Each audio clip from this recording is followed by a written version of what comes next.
Delay. This is Captain Paul Cousins. You may have already noticed that something isn't quite right this evening. I groaned a resigned groan. One of the perils of flying with British Airways is that you're more than likely to be delayed.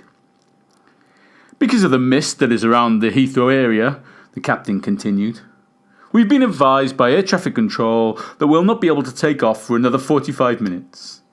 As you can see, we are in a queue of planes, and so in the meantime, to save on fuel, we're turning the engines off. The pilot carried on talking, but I zoned out. I was being killed softly by his words. So bloody British, so bloody polite, they bordered on being rude. I looked out of the window and tried to wish myself to be back at home. But sometimes, no matter how much you want something, it doesn't come true, no matter what those daft Facebook memes say. I stared out of my porthole into the darkness of the West London night.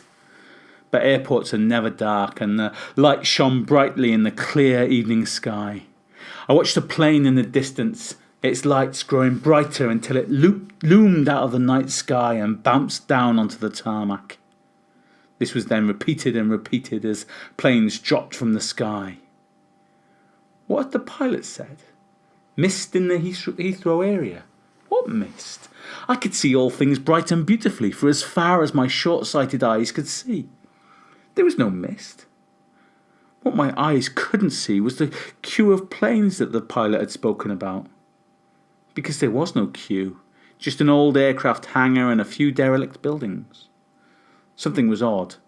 I must have had a faulty abacus because something didn't add up. I was just about to call the cabin staff when I thought I saw movement outside the plane. I looked again but couldn't see what had caught my eye. I stared into the semi-darkness looking for signs of life. I couldn't see anything or anyone, but somehow I knew something or someone was there. Don't ask me why, don't ask me how, just believe me, I knew. The stillness outside was contrasted with the beating in my chest. An explosion rocked the plane, followed by a hissing and another quieter boom. Please stay in your seats. This time it wasn't killing me softly voice of Paul Cousins, but an angry, nervy voice. The cabin filled with smoke.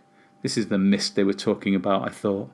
People screamed, voices shouted, figures hurried past me and back again.